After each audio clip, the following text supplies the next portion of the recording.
Audio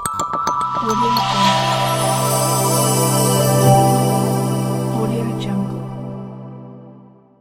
ವಿಶೇಷ ಚೇತನರ ವಾರ್ತೆಗೆ ಸ್ವಾಗತ. ಸ್ನೇಹಿತರೆ, ಅತ್ಯಂತ ಸಂತೋಷ ಹಾಗೂ ಭರ್ಜರಿ ಬ್ರೇಕಿಂಗ್ ನ್ಯೂಸ್ ಇದಾಗಿದ್ದು, ಇದು ನಮ್ಮ ರಾಜ್ಯದ ವಿಶೇಷ ಚೇತನರಿಗೆ ಸಂದ ಗೌರವದ ಒಂದು ಸುದ್ದಿಯಾಗಿದೆ.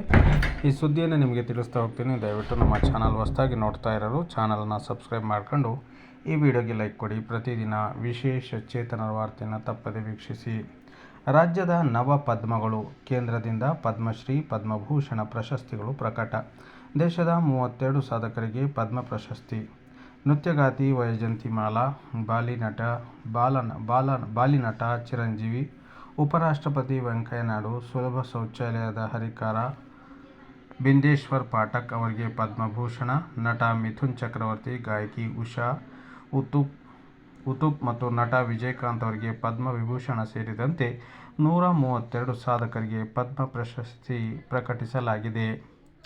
ಈ ಸಾಲಿನ ಪದ್ಮ ಪ್ರಶಸ್ತಿಗೆ ಭಾಜನರಾಗಿರುವ ನಮ್ಮ ಕರ್ನಾಟಕ ರಾಜ್ಯದ ಗಿರಿಜನ ಕಲ್ಯಾಣ ಕಾರ್ಯಕರ್ತ ಸೋಮಣ್ಣ, ಡಾಕ್ಟರ್ ಪ್ರೇಮ ಧನರಾಜ್, ಕ್ರೀಡಾಪಟು ರೋಹನ್ ಬೋಪಣ್ಣ, ಅನುಪಮಾ ಹೊಸಕೆರೆ, ಶ್ರೀಧರ್ ಮಾಕಂ ಕೃಷ್ಣಮೂರ್ತಿ, ನಮ್ಮ ವಿಶೇಷ ಚೇತನರಾದ KS ರಾಜಣ್ಣ, ಚಂದ್ರಶೇಖರ್, ಶನಿ ಸೋನಿ, ಪದ್ಮಭೂಷಣ ಪ್ರಶಸ್ತಿ ಪಡೆದ ಸೀತಾರಾಮ್ ಜಿಂದಾಲ್ ಸೇರಿದಂತೆ ಎಲ್ಲ ಸಾಧಕರಿಗೆ ಗೌರವಪೂರ್ವಕ ಅಭಿನಂದನೆಗಳನ್ನು ನಮ್ಮ ಚಾನಲ್ ವತಿಯಿಂದ ಸಲ್ಲಿಸುತ್ತೇನೆ.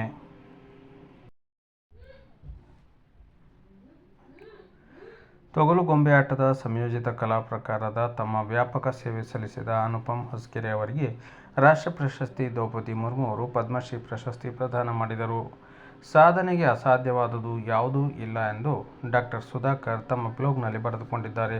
ಸಾಧಿಸುವ ಮನೋಬಲ, ಆತ್ಮವಿಶ್ವಾಸ, ದೃಢವಾದ ನಂಬಿಕೆ ಇದ್ದರೆ ಏನು ಬೇಕಾದರೂ ಸಾಧಿಸಬಹುದು ಎಂಬುದಕ್ಕೆ ನಮ್ಮ ಕರ್ನಾಟಕದ ಹೆಮ್ಮೆಯ ಶ್ರೀ KS ರಾಜಣ್ಣ ಅವರೇ ಸಾಕ್ಷಿ. ಬಾಲ್ಯದಲ್ಲಿ ಪೋಲಿಯೋದಿಂದ 2 ಕಾಲುಗಳನ್ನು ಕಳೆದುಕೊಂಡರೂ ಛಲ ಬಿಡದ ರಾಜಣ್ಣನವರು ಮೆಕ್ಯಾನಿಕಲ್ ಇಂಜಿನಿಯರಿಂಗ್ ಪದವಿ ಪಡೆದು ಉದ್ಯಮಿಯಾಗಿ ಹಲವು ಅಂಗವಿಕಲರಿಗೆ ಉದ್ಯೋಗ ನೀಡಿದ್ದಾರೆ. ಪ್ಯಾರಾ ಒಲಿಂಪಿಕ್ನಲ್ಲಿ ಪಾಲ್ಗೊಂಡು ದೇಶಕ್ಕೆ ಚಿನ್ನದ ಪದಕ ಗರಿಯನ್ನು ಸಹ ಇವರು ತಂದಿದ್ದಾರೆ. ಸಾಧಕ ರಾಜಣ್ಣನವರು ಪದ್ಮಶ್ರೀ ಸ್ವೀಕರಿಸಿದ ಅದ್ಭುತ ಕ್ಷಣಗಳು ಎಷ್ಟು ಬಾರಿ ನೋಡಿದರೂ ಮತ್ತೆ ಮತ್ತೆ ನೋಡಬೇಕೆನಿಸುತ್ತದೆ. ಈ ವಿಡಿಯೋಗೆ ನಿಮ್ಮ ಲೈಕ್ ಇರಲಿ ಹಾಗೂ ಪ್ರತಿಯೊಬ್ಬರಿಗೂ ಅಂದರೆ ನಮ್ಮ ಕರ್ನಾಟಕದ ಪ್ರತಿಯೊಬ್ಬರಿಗೂ ಕೂಡ ಈ ವಿಡಿಯೋನ ಈಗಲೇ ಶೇರ್ ಮಾಡಿ.